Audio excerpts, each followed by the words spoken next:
round 4 rejoinder. And so here we are. Let's cut right to it. And because I'm so excited. The Narsavage on Jund against Collin Rice playing the Ponza deck that took down Some other deck. a Jeskai control deck earlier in the evening. The Narsavage won his round, right? And so this is table 1. This is the finest the store has to offer tonight. You're seeing it's coming to you out there in the world, the Top Deck Productions universe. We have some ASMR happening. It's just a real treat. It's just a real treat. Here's a Fatal Push for your Arbor Elf of a basic swamp. That's very important. That's a nice basic swamp. You know, going back to the Mirage block. Patrick Narsavage has a lot of faults, but his choice of swamp is not one of them. No? Alright, here's taking 2. So we have creature, land, and instant. Nope. I thought we were going to get a Tarmogoyf. Here's Bob. I think Bob is much more important for this matchup. Okay. I think we're going to get a Blood Moon. Here's what we're going to get. Oh, he's going to Stone Rain the basic. This has to tell Patrick that, like, he just has to know what's up at this point, right? Yeah, getting this Inquisition online is pretty good. Goodbye, Blood Moon. Yep. Inquisition's him again. Goodbye, Tracker. So we got a Bloodbraid and a Primal Command. Yes. Good cards. Yeah, those are 2 hot ones. Patrick going to decline the attack. Again. He really wants to block this Bloodbraid. The passive Narsavage. So here's the issue with Bloodbraid in this deck. Obviously, it's sweet. Like, its upside is huge. Huge. The downside is pretty rough. You don't want to hit, like, a Utopia Sprawl or an Arbor Elf. Both of those are pretty bad. Tireless Tracker's good. Tireless Tracker's a hit. It's probably a neutral hit. Here's the problem with Patrick not attacking. He's not blocking. Yeah, he should have blocked. He should have blocked? Yeah. No, I think he needs to hit more lands. He's got lands. He should have blocked. I don't think he had any lands left in hand. He should probably Colgan's command here. You need to get this Tireless Tracker down. I don't know what else is in his hand. I don't think you can afford to Goyf, though.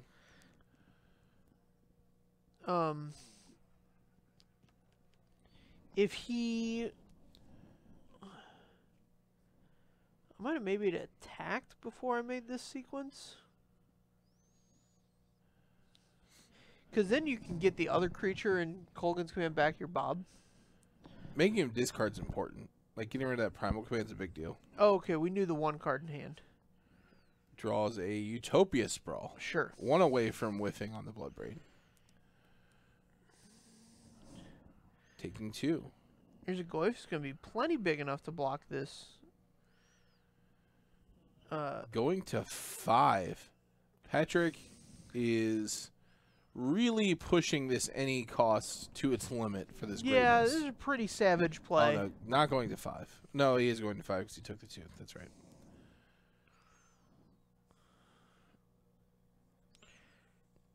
Okay.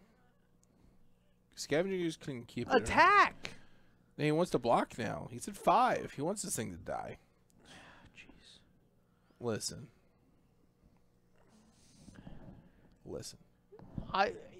I'm just such a huge attacking advocate. That's why a nuanced deck like this will never be in my hands. It should keep me far, far away from it. All right. Although every time I've teamed with our good Jund brother Kyle Kepi, Yeah. and I've leaned over and told him what line to take, he takes the other line, but he'll message me later like, "Hey man, I think that line was right." So I don't know if it's actually the right line or if he's... I think he's just trying to make you feel better. Yeah, if he's just fluffing me. All right, so now, being at 4, I would activate this 1 time. before resolving the bob. Yeah, you don't want to hit a blood braid and die. Yeah, because blood braid's your possible. Oh. Just looks like a damn genius. Looks like an absolute stone genius. He's at 1. The absolute madman.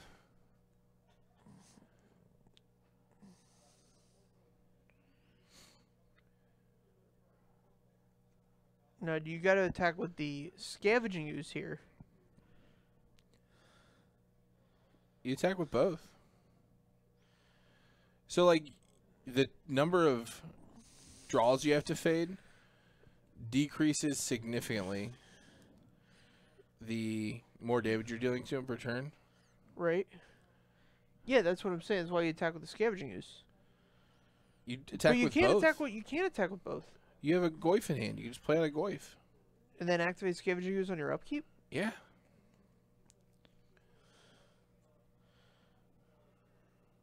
Spider Monkey agrees with me. Spider Monkey agrees with me. No, he agrees with me. No. Oh, man. Come on, Spider Monkey. Having a tough night back here. Really, my mic didn't work. We got cycling. Well, going on. Any cost was too much. Too high. Yeah, there were a couple turns there where Patrick needed to attack with the bob to be more aggressive. Mm-hmm. I still stand by the fact that he should have blocked the blood braid, but that's something I would do. I concur. Good. The blocking is important. Really? When was the last time you blocked? I just blocked in limited. When's the last time you blocked in a constructed game of Magic? Last time I blocked in a constructed game of Magic, I think I did. I lost a lot on Saturday, so it means I was doing some blocking with my right deck. All right, so on to game 2 here. Yeah, I got in a Hazoret battle where our Hazarets were blocking each other. Okay. Yeah. All right. All right. Also fun. Blocked my Rekindling Phoenix blocked quite a few times. Oh wow. Why would you ever attack a Hazoret into another Hazoret? If your boards are wide and you need their Hazoret to block your Hazoret, mm-hmm. so that other creatures can get in without dying. Okay. Because like if they chump off one of your guys and you chump off one of their guys, it just shrinks the board. So depending on who has a higher life total, right, shrinking the board is good. Sure. And so if you're behind on life, you just want to block their Hazoret to keep the board wide, so that you can get in more damage later. So if they're attacking all in, it's all very dependent on the position. Okay. Yeah, I'm not gonna pretend to know what's going on in those games. Hazoret mirrors are a nightmare. Yeah. Luckily, most people play them poorly. So like I've pulled out some wins in them, but like. Shots fired, mono red players of GameSwap Mason. Shots fired.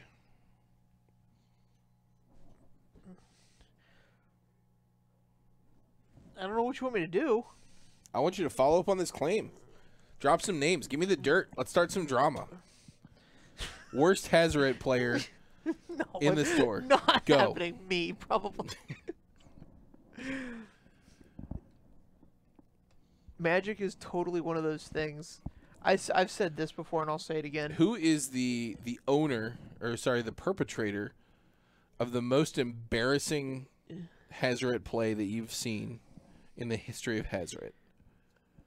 I think Jesse would admit, like, he just misses sometimes. Okay. And there was one game where he particularly put himself, like, he was particularly tilted about his miss. Jesse, you've been put on blast. I mean, I didn't put him on blast. Put on he blast. Knows. Taylor Gunn. He knows. We have a good dropping a friendship. diss track next week on Hot Modern Action. You wouldn't like my. We don't agree. Oh God, Patrick just taking it. That's fine. To task. That's fine. With his Dark Confidant. Taking 4 from 19, not a big deal. Finally attacked with one of these damn things. misses on a land drop, he's got to have something to do. I thought he had an Inquisition in hand.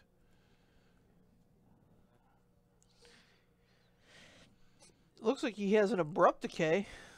Did it. This is the play. So what you do is Blood Moon on the stack, you float the mana, and then the Abrupt Decay can... Jeez. Listen, this is the life of Jund. This is the life of the good Jund brothers. This is how it works sometimes. Inquisition. Follow-up Inquisition. Oh, jeez. That Chameleon Colossus is going to be bad news. Yeah, this is going to be a problem. He needs a land in the worst way. Yeah. God. And even then, it's going to be very rough because we're going to have Collin, Runner, Chameleon Colossus. Into the dragon. So Collin has seen the Liliana. Yeah. It might be in his best interest just to Stone Rain. Probably the Blackcleave Cliffs. Okay. On this next turn, and then play a land. And then the next turn, get out there with the Chameleon Colossus. Or even the Stormbreath Dragon.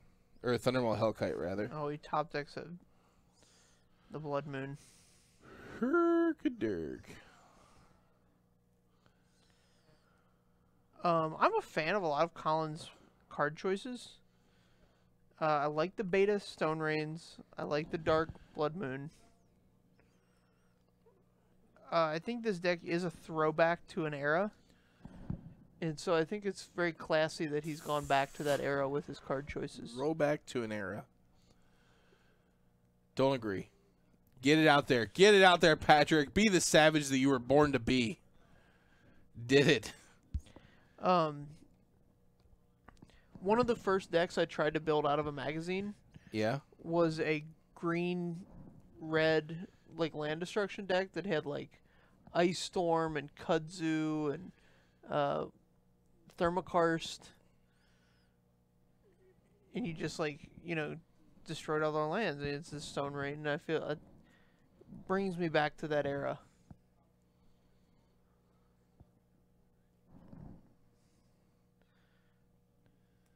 Collin's just having a think. Or not. I don't know what's happening. What's the update, Spider Monkey?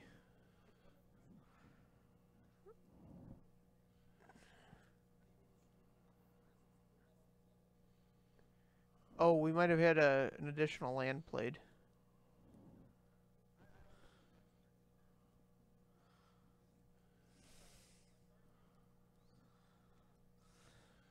I mean, we can count cards. Yep. 1, 2, 3, 4, 5, 6, 7, 8, 9, 10, 11, 12.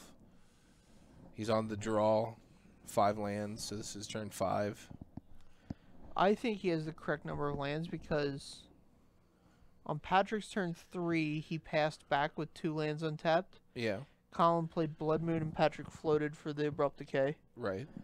Then on 4, he played his fourth land and played the Blood Moon. Mm-hmm. And then this is 5. Yeah. So I think he has the right number of lands in play. I don't know if he's drawn an extra card. I don't think so. So his last 2 draws have just been Blood Moon and land. Blood Moon and Forest.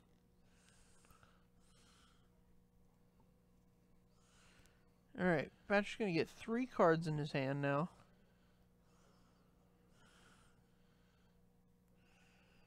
Inquisition's the Stone Rain. It's actually a big Stone Rain. Yeah, because he has the 1 basic. No, attack! What are you doing with your life? So now he's dead. Here's a mountain. Here's a Utopia Sprawl.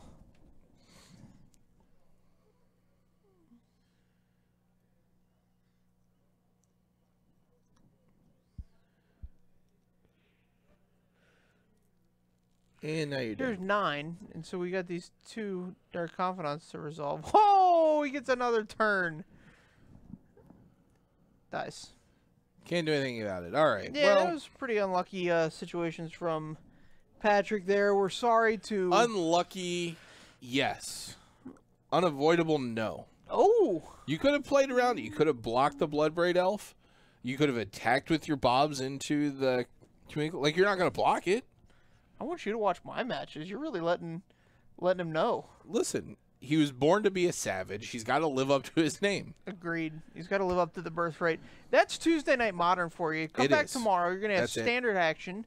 Thursday, more modern action. We got the League with Adam Olds and... Robert Meadows. I can't. Why I can't. Friday, additional modern action. You guys love the modern, so we keep putting it on. It's always on. If you're in the Cincinnati area, there's going to be a brawl here on Friday. Yeah, come by. Bring your brawl decks. Yeah, it's we'll nothing be brawling. sanctioned yet. No, I don't know if it's going to be sanctioned or not, but John and I will be brawling. We're going to be brawling. Big brawlers. See you Friday. See you next Tuesday for more hot modern action. Maybe. If you're lucky. There's a... Bye.